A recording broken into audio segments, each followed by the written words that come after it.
This SSD TV production is brought to you by Relinquish. Life is meant to be lived and to be lived freely. Relinquish supports, reminds, encourages, and inspires humans to be their dope selves in every space they occupy, because the world needs you, all of you. Check out the Relinquish brand and apparel at relinquishlife.com and follow us on social media at The Relinquish Life. Also use promo code SSDTV and receive 15% off on your purchase. I hope you don't wait to give me roses. Please don't take too long to think that you should know me. Please, for real. Please don't wait too long to tell me I'm the shit, yo. See you flourish, looking salty, throwing fits, yo. Then you bury, getting lonely, wanna miss, yo. Welcome to another episode of Opinionated Facts. I'm your host, Drizzle. Today we got another special guest in the building, Amira Bryant, creator and host of the Amira Show. How are you doing today? I'm good. Thank you so much for having me on the show today. I really appreciate you. As he said, I am Amira of the Amira Show. We broadcast. It is a radio show, not a podcast. Of course, after I do broadcast, it saves as a podcast on all your favorite platforms. So you have no excuse to check it out if you don't listen to me live. Okay. But happens Fridays from 8 to 9:30. Twerk time by my official DJ Samosa at 9 o'clock. Give you 15 minutes to shake some ass or just chill, get ready to go out, whatever it is that you need to do. And yeah. Okay. So how did you get, well, what made you want to start the show? So honestly, kind of coming up, I knew that I wanted to go into entertainment in some way, shape, or form. I just wasn't sure. Acting always seems to be the go-to for everybody. So I went and got my graduate degree at Western Kentucky University, but right after I graduated, a week later, I ran off to California to just go chase dreams and figure it all out. And my best friend, who already was living out there, put out there, Amir, I think you would be a good host or something like that. And I was like, yeah, you're right. I'm not into acting. I'd rather just be myself.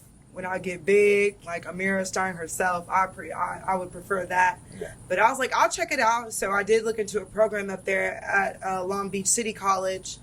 I believe it was called Radio and Television, something like that. And was in a class called, I think it was called Radioactivity. And from then on, we were given our own shows and the opportunity to air our own shows and just try it out and get that experience. And it was February 20-something where I aired my first show on their station, KLBC FM, the Amira Show. And after that, I fucked with it. I was like, I'm gonna keep this going. I'm gonna keep it going forever long. So that's really what came about, like me just kind of stumbling on it, Okay, now I'm trying to think, how did I come across your page? I think I was just in an Instagram rabbit hole, and I was just clicking on people's profiles, like, oh, I follow this person, like, oh, who is this, and who is that, and who is this, and what's this, I was like, the Amira Show, so I'm like, at a show, and I was, oh, they live in Louisville, so I was like, I'll check it out, so I clicked on your page, and I was like, okay, the page is different. Like, what is this going on with this, what is this show, you know what I'm saying, and so, what is, like, the basis of like the content on for your show? Yeah, so I wanted to use the platform to touch on things that just seem so taboo to people and just kind of give others a platform to use, not to be any type of way, but cis hetero men pretty much make it to every single platform or artists. And I was in California, so everyone who's an artist wants to just be on anything they possibly can.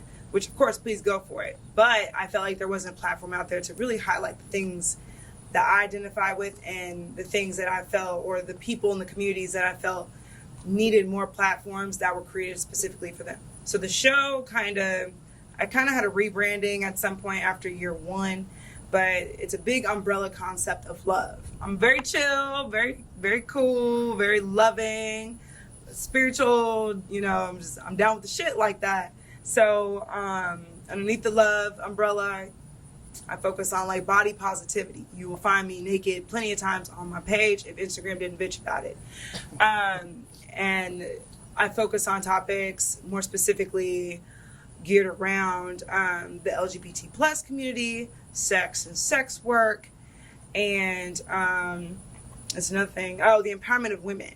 And then my show's real easy to listen to. We're not talking about no deep shit. I'm not talking about necessarily anything happening in the current world. I'll use it maybe as a point of reference for a topic that we're talking about. But, you know, I just kind of come up with my own shit, my own topics, and I have a conversation with my guests. Usually my squadron is always with me. Shout out to them, love them to death. They're a big, huge support. But even in California where I am now, I have a squadron. I hate being on the show by myself. I love when people are with me. I'm a very social person. Very much I bounce off of people. And with these topics, I mean, they're way more fun when you have other people to talk to about them. So yeah, that's the basis of what the show is really about and what it's over. All those topics and things I identify with, and it just always seems to be taboo. Yes, I want to put out there, I do aim to only have guests that fall under those categories. Which, when I made that decision, because that was what was in my heart, when I made that decision, I got some slight pushback, but I couldn't be worried because it's just kind of like, you got to differentiate yourself when it comes to all these other shows and personalities and things out here. Facts. So I'm just going to have to be one thing that's also going to differentiate me, other than me just living my wild, crazy life. And that's another thing. I don't just talk about it, I live it. Yeah. Everything on there, I live it in some way, shape, or fashion. So I can talk about it and I can relate. You know what I'm saying? So that's pretty much the basis of the show. Okay.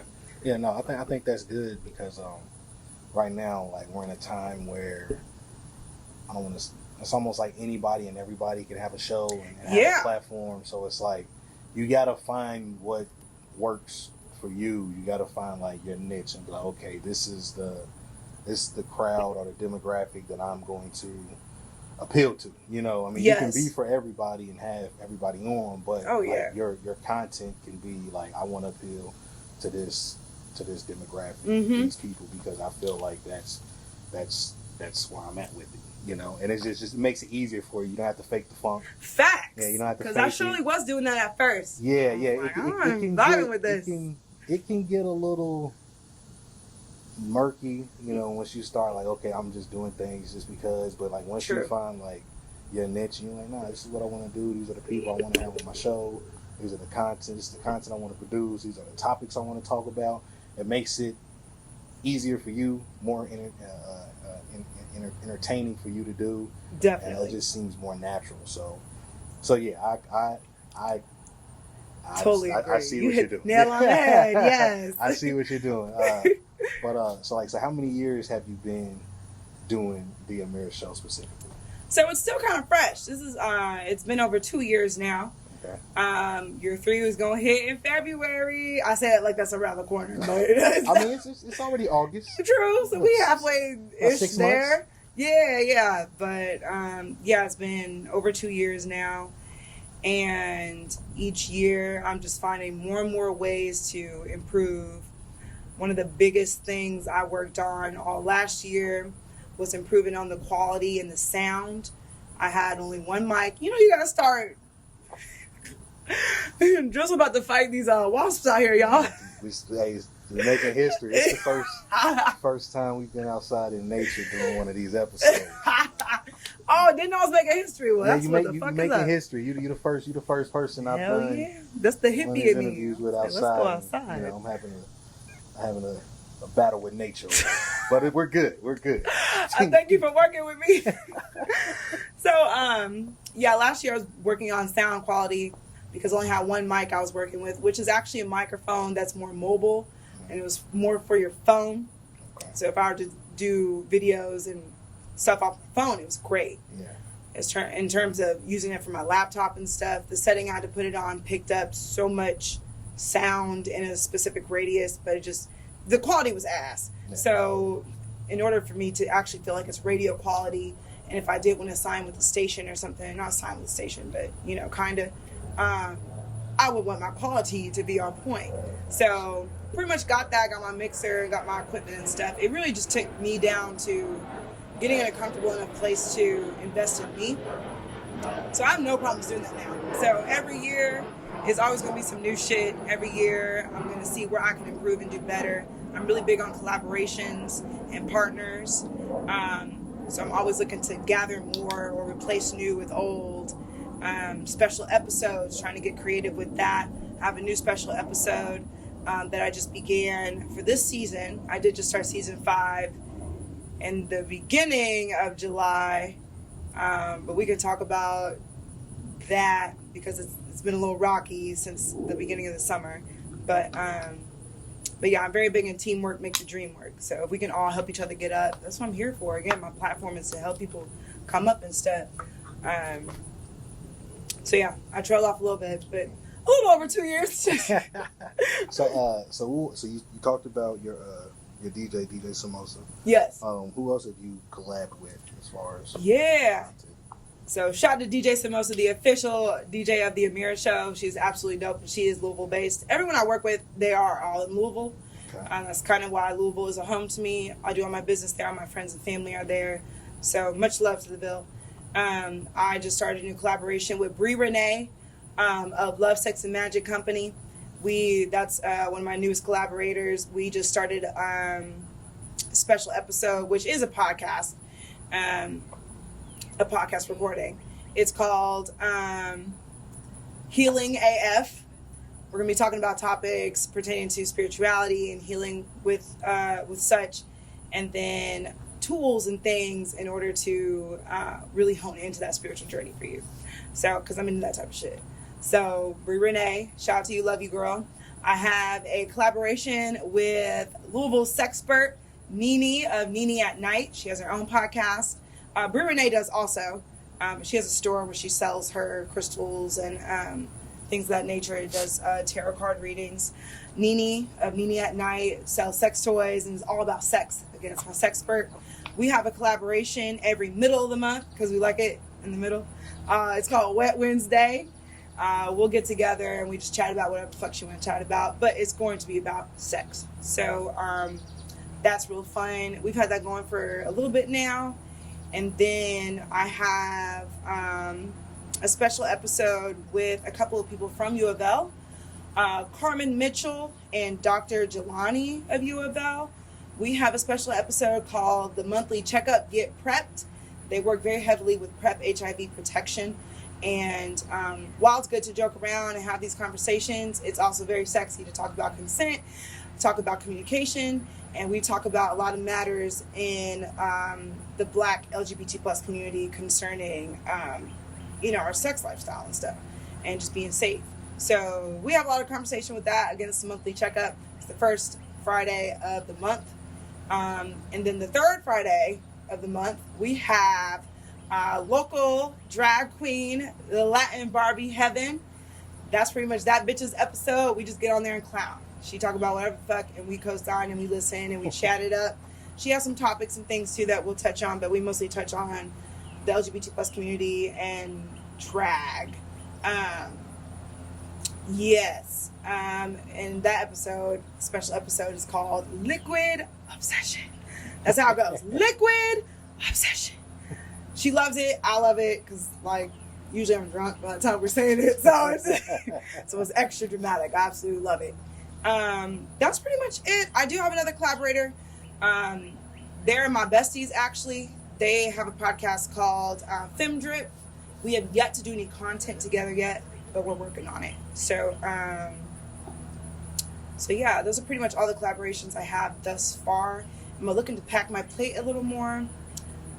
I don't know. I just want to make sure that I have every single area that I'm focused on covered in terms of who I'm collaborating with. Okay. So I guess ideally I do talk with someone about sex, but it'd be great if I had another sex worker on the show with me or something like that. So we could chat it up or something. So if you know anybody, swing my way. Like a cam girl or something? Or? Yeah, that's dope. Yeah, cam girl or guy. I don't discriminate. If you're a sex worker, you're a sex worker. That's the only way cis hetero men will get on my show. If you're a sex worker. No, I'm just playing. Now, speaking of sex workers, so it's over the past 2, maybe 3 years. It started with, at least on social media, it started with an abundance of premium Snapchats. Yes. And it transitioned now into OnlyFans. And I remember it was a big deal, I want to say like 2 years ago. A lot of people, mainly men, mainly men, were complaining about the premium Snapchats, and they were upset that the women were charging and it was sex work. And so I remember, I can't remember exactly when it was, but I remember it was a point where I think some of the women who had premium Snapchats, I think they ended up getting audited because they weren't like paying taxes on it? Yes. Yes. And just trying to be slick. Yeah, and so but it was like the dudes who were upset about the premium Snapchats, they were celebrating that. Like, oh, that's what they get because they're charging $40 for Instagram pictures and shit like that. And I was like, that's crazy. And then now you see the transition to the OnlyFans. And OnlyFans is more of a sophisticated form of that. You gotta sign up and verification process. Yeah, it's literally it's a job. Yes, it is an actual job. And some people don't want to believe that. It's an entrepreneurship. Mm-hmm. You know what I'm saying? But it's work. You know, but some people look at, if it's not porn, then you doing sex work isn't really work. Or they won't even try to look at it as sex work. They'll just kind of try to invalidate the whole decision and be like, it sucks because I just saw a post from a friend of mine. We're cool or whatever, and he's entitled to feel how he feels. So I've learned not to take things personal. So I'm very much like, whatever you think, but they're making the bag, so you can be mad while they, making money. But it was a post that just kind of was like, quit trying to always be an OnlyFans girl. You quit trying to act like this is a socially acceptable job. You have more potential than that. And that shit kind of like, I'll just be like, men sexualize women all the time. Yeah. But the moment women capitalize off that, it's like, wait, yeah, that's wrong. You're wrong, and you shouldn't do that. And you're a whore. And just kind of like, first of all, it's a very socially acceptable job. Whatever you're doing, however you're providing services, if that is how you choose to do so, it is no different than you fucking baking cookies in your damn kitchen. Yeah. So, except in this case, and I also am tired of people acting like only sex workers sell their bodies. I mean, think about athletes. Yeah. Their bodies don't belong to them. Yeah. I mean, even boxers, don't they sign their hands away or something? Yeah, like their hands at some point. Hands are legal weapons. Exactly. Yeah. So quit trying to act like sex workers are the only ones out here selling their bodies, and they're not selling their bodies in a sense. For people who want to always use that, fine. If you think that, they're not the only ones out here doing so. But when it comes down to it, they're not selling their bodies. They're selling services, utilizing their bodies in order to provide that service for you. Yeah. So for all those gentlemen who are mad that women are out here starting to make a bag off of you, I'm sorry. That's all we can say. Because for years, you got it easy. Or, you can't ever be pleased. I mean, you clown us like, oh, all she needs is a Happy Meal. Then I can get in there. And half of me want to be like, well, look who's buying the Happy Meal. Like, who's the one getting played? You know what I'm saying? So, you the easy one, motherfucker. Yeah, no, it's definitely, right now, I feel like I seen somebody post and they said OnlyFans. They said girls who are struggling with their OnlyFans, now they know how all these local rappers feel. Because a lot of rappers make music and the music ain't taking off, and then every girl isn't making a bag off OnlyFans. That's true, yeah. And so it's like, and you do see, you click on somebody's page. I just seen somebody the other day. She has an OnlyFans now, and this other girl. I'm like, damn, like everybody's getting an OnlyFans now. I was like, it really is becoming like the female version of the local rapper. Like, oh yeah, because it was a period. That's a good little comparison. Because it was a period of time where it was like everybody's rapping. Like, true. And you got a song, like you got a freestyle out. It's like what the fuck? And everyone got rapping? nudes. Yeah, and then it's just like now it's like everybody's got the OnlyFans, and I mean, and it's dudes with OnlyFans too. That's true. I was about to say guys are also on there, and it's not also just guys shaming women. Women are out here shaming women too. Facts. And I've even witnessed women shaming sex work before OnlyFans got big, and they looking into OnlyFans. Yeah. It was a couple months ago. This girl, I think when OnlyFans was like kind of like finally on its rise early on, and this girl, she was like, I'll never have an OnlyFans, blah blah blah, and then like 3 months ago, she's like linking bio on OnlyFans, and everybody was like, you know, they do that thing. Is this you? You know, and they show what she said a couple months ago. That's my favorite. And so it's like, I mean, if you can make 100,000 in 2 days, I don't see how anybody can knock that. I mean, whether the person is actually having sex on their page, or if they're just taking pictures in a bra and panties or shaking their ass, and it's like, and dudes are paying for it. Like it's a living. Yeah, it's people like, do it every day when they model and stuff. Know? And not everyone on there is even providing nudes and things like that. Facts. So a lot of people are trying to associate it with sex and porn and stuff like that. Not everyone's on there doing all that shit. Some people are on there just, you know, taking cute photos and cosplay, things like that. That too. The world we live in is so judgmental. Yeah. Like, and don't know what they want. 1 minute they want this and they don't, and then they, you know, it's all over the damn place. Leave people alone. Let them get their money. Some people like to draw and be architects. You know, they're good at that. Some people are good at perfectly positioning their nudes and having sex. Yeah. That's actually a skill I've been practicing. Yeah. Decent nudes. That's hard. So yeah. So let's go back to we were talking about season 5. The start of season 5. You said it's rocky. Talk about that and why has it been so rocky with this season? So recently, probably as soon as the looting and stuff happened in Louisville, I was out there on that Saturday, and the first Saturday. Yeah. Okay. And just took off and just engulfed my life in the revolution. Pretty much forgot about the rest of my life. Luckily, I have a dope job where I'm supported.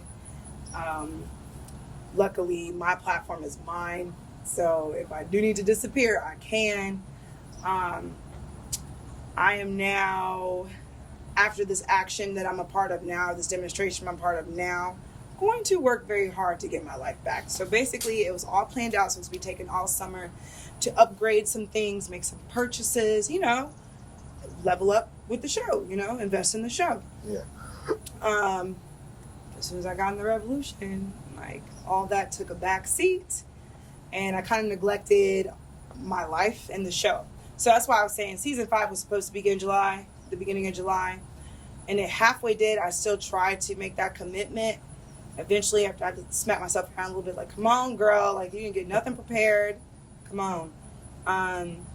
Did record an episode, and that was it. I only recorded, I think I did 3 episodes, and it was all in 1 week, and had to keep rescheduling my monthly checkup special episode, which we still have yet to do it, because we were going to talk about the revolution as well.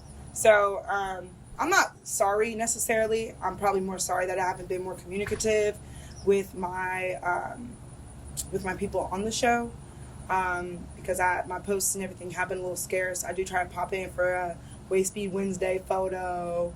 If I'm trying to twerk some for my, you know, Twerktastic Thursday post, little Friday post. I tried to pop in and get back on it, but even still, now I'm doing, now I'm in the middle of a hunger strike, which today is day 15. But after I'm done with this, I'm going to really take some time to dedicate to getting back on track with the show and stuff. Again, not entirely sorry, because, I mean, the revolution calls. So, I mean, you got to do what you need to do. But that's pretty much why it's been a rocky start and been a little complicated. All because of the revolution. Like it has a way of just sucking you up, and you just kind of like you in it. You gotta keep doing stuff. I don't know. Yeah, that's why it's been rocky. Okay, so like, do you have a goal as far as like an end date with the fast, or you like, I'm just gonna go till I can't go no more? So this is my first time saying it out publicly. I already shared with Drizzle earlier, but I'm going to end on the 21st day, which will be this upcoming Sunday. And even 3 weeks. I think Gandhi's first hunger strike was 21 days. So, a little cool there, a little accomplishment there. Good company. Yeah. But after that, that's it. I don't know how long my core group is, 4 of us total. So I don't know how long the 3 of them plan to go, but I got shit to do. I got other stuff to do. I do have a life, and there are other ways I want to be involved with protesting and the revolution. So to be taken out the game by a hunger strike, for some that's very noble. And, I applaud them for it, but that's not my path. That's not my path. I'm just planning on deteriorating for a little bit, posting my little posts on Instagram, trying to gain some emotional support, a little emotionalism, from people like, oh my God. Except what they do instead is they hit me up. Like, girl, you need to eat. Like, are you okay? And I'm like, no, you're supposed to be emotional and go hit up Amira Fisher and be like, bro, my bitches is out here just wasting away. Can you do something? So, didn't go necessarily how I planned, but we'll see. Maybe I'll have to just say it. Like, if you think I look like shit, tell Mayor Fisher that, because he don't care. So how has it been? Because 15 days is that's a long time. Yeah, it is. They say it's 21 days to break a habit. So so like, if you had any bad eating habits before now, that shit is gone. By Sunday you're like, I'm good. I don't want to. Right. If it ain't from the tree, I don't want it. But like, how has it been on you? Like, emotionally, spiritually, physically. Like, how have you been able to deal with that? Because I don't think a lot of people, myself included, could possibly go that long. Well, you probably didn't think you could last this long until you like, it's been 15 days and I can do these last 6. So like, right. So how have you dealt with that, in total? Well, I have had experience with fasting, due to my spiritual journey. I before this would fast on a regular twice a week, on Mondays and Thursdays. I would do 3-day water fast every few months, and I did attempt those first couple weeks of protesting. It already was in my plans to challenge myself to a 10-day fast. I cut it at day 6 only because I thought we was going to start getting into some heavy shit, and I was feeling a little dizzy. We didn't do anything. I felt like I could have kept going. Your body really does truly heal more when you get into the 7 to 10 day mark. So honestly, I didn't think I couldn't go this long. I feel, because we have the motivation behind us and the support, and for me, the pressure of being a strong Black woman, I got to keep it going. So I guess I didn't think about it too much. I don't want to think about it too much. I am getting to this point now where I'm kind of starting to count down the days, and I know that's not how you should go about it. You should focus more on the now and what you're gaining from it. And I did have a little reflection a couple nights ago. I think this is going to change. This has changed my relationship with food.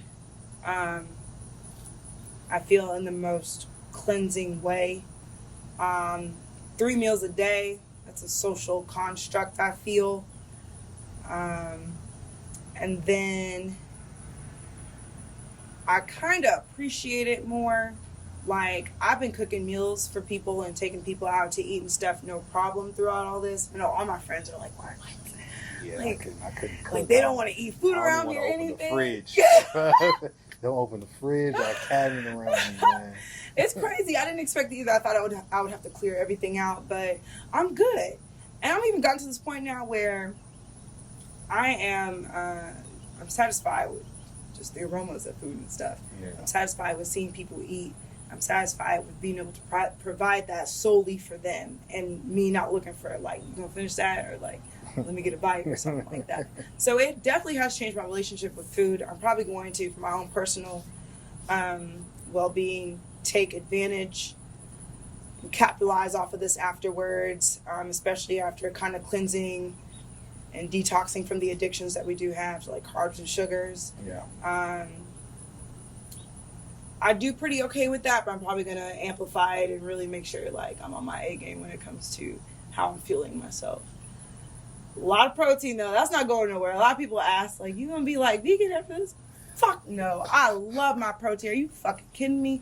Bacon all day. I'm in the gym. It's leg day every day. Yeah. So I need my protein too within the 2 hours afterwards, a couple hours later. Come on now. So there's nothing wrong with me. I don't care what y'all say. Hey, I'm with you. I don't think I could ever go full plant based. Like it's cool to eat sometimes. You know, maybe have a day. I just had, I ate like a vegan. You can do like a meatless vegetarian Monday. Yeah, but then it's like after that. Let me get some of that chicken over there. Exactly. Come on now. I mean, I don't want no plant-based chicken wings. I want the real thing. I don't even know that. I saw in the store the other day plant-based eggs. I was like, that ain't an egg. Yeah, it's like it's gone a little bit too far, and you're like, man, what is this stuff made of? Right. So it's like, can they just not eat the shit? And it's almost like, man, should I eat the stuff that's like made from something I don't know, that's like a replica of the meat? Facts. Or should I eat the meat that I know has probably been like cloned or something? Like, man, I learned through all this shit, like, eat the real thing. Yeah. Like, people get like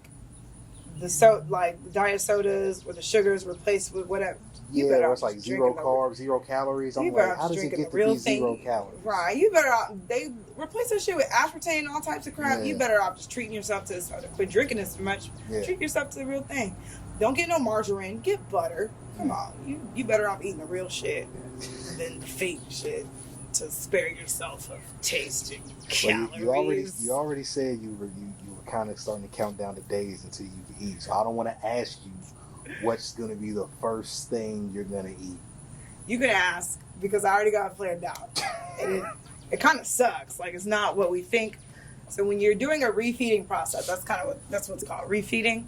You can't just jump back into and just pig out. Yeah, you got to start with liquids, like bone broth and shit. What? Smoothies? Yeah. Get you a nice smoothie.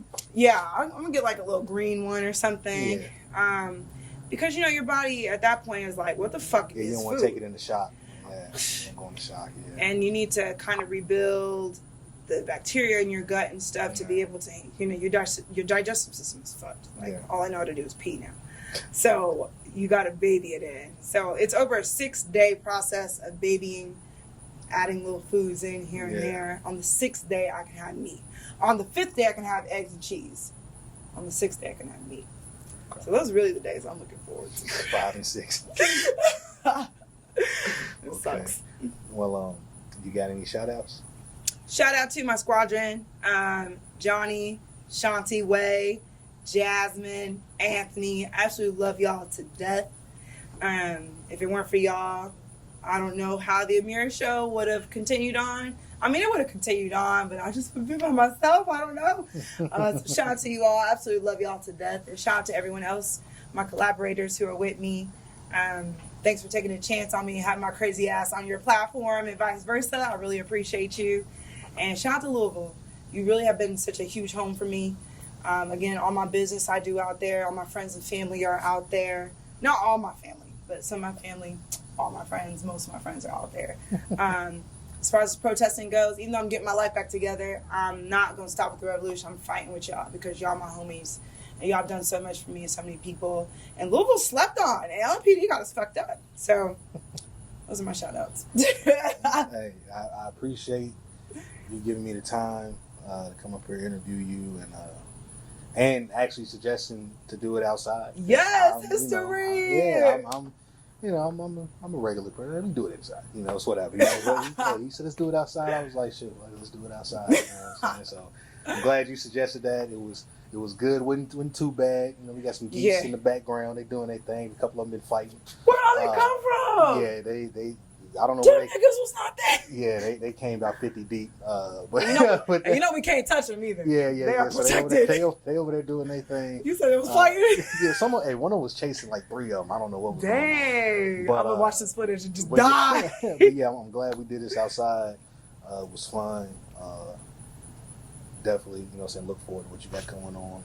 The Amira Show going. And Yes. yeah, I'm like I said, I support all creatives. Yes, shout out to Drizzle. Yes, you sought me out. Yeah, I support anything in the city, man. I'm just a person with a camera and a microphone, just trying to show love. You know what I'm saying? Yes. So, like I said, I appreciate you giving me the time of the day, and it's been another dope episode of Opinionated Facts, and we are out. Peace. I hope you don't wait to give me roses. Please don't take too long to think that you should know me. Please, for real. Please don't wait too long to tell me I'm the shit, yo. See you flourish, looking salty, throwing fish, yo. Then you bury, getting lonely, wanna miss, yo. Get from around me, you clowny, you looking needy, yo. I hope you don't wait